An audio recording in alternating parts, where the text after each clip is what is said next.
Go away, go away.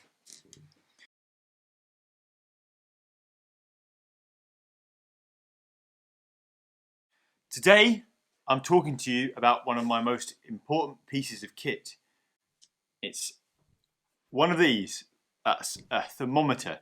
So this is probably the first piece of equipment I use when I'm going out to most sick cattle or sheep.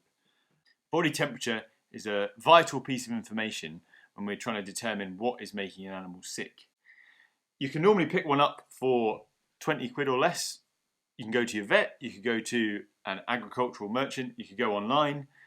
The key thing is you can pick one up for not very much cash at all. Go for something reasonably sturdy. They're pretty hard to kill. The only time I've killed one before is by drowning it. If you're going to clean it after use, I would just wipe it down rather than stick it in the sink. You're probably asking, what is a normal body temperature for an adult cow, a calf, an adult ewe, and a lamb? And the key thing to remember is there's a range. It's not just one single temperature, but there's a healthy normal range. I'm going to put these on the screen now, and I'm going to stick the link to that reference in the notes if you want to go and have a look at it. So we know what our range is. It's typically higher in livestock than it is in humans. A human that was reading a body temperature of 39.5 would be quite unwell, whereas that's quite normal for a sheep or a cow. Now we have our normal temperature range. We can take temperatures and find out if they are A, in the normal range, B, above the normal range, or C, below the normal range. So being hotter than normal is known as hypothermia, and in sick animals, normally it's a result of a pyrexia, so that is a fever. Now fevers are the body's natural response to infection. The idea is that the body is almost trying to cook out the pathogen, the infection. Of course, as you'll know from personal experience, fevers have the side effect of being quite unpleasant.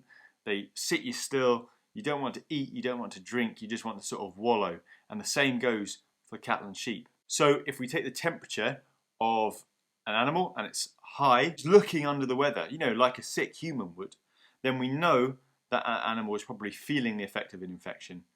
It's going to need more nursing to get it through. It may well benefit from an anti-inflammatory drug. So in the same way that you would take paracetamol or ibuprofen, there are veterinary versions of those drugs to make them feel better, put them in the right frame of mind to recover. A pyrexia, a high temperature, may suggest an infection. So once you've spoken to your vet about it, they may recommend an antibiotic. Of course, the choice of antibiotic, there's lots of different factors that feed into that, and most important probably is the type of infection. So that's a high temperature. Of course, animals can also have a low temperature. That's less normal, but it does happen, and it happens especially at this time of year in this horrible weather we've been having in the UK. And the reason is you get little lambs either born outside or turned out shortly after being born in a shed. They use up their brown fat. The brown fat is the fat they burn to generate more heat, to keep them warm. It's normally used up in quite a short space of time. And so if it's still very cold, they can quite quickly fall into hypothermia, so below the normal range. When we're treating hypothermic lambs, and the same will go for calves, the degree of hypothermia, i.e. just how cold they are, is one of the key factors that we use to decide how we're going to treat them. So normally a hypothermic lamb will need energy and it will need heat.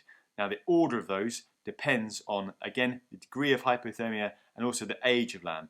And AHDB, which is the levy board here in England, have a great decision tree. I'm going to put that up here as well. It allows you to decide what you're going to do with these cold lambs.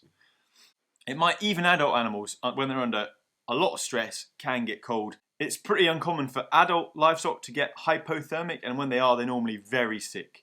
So again, grounds for getting on the phone to your vet saying, look, I think this animal's pretty sick. It's a bit more information for you to give your vet over the phone so they can better target the advice they're giving. That's it. Nice and straightforward. It's not going to break the bank, and it's a really useful piece of kit.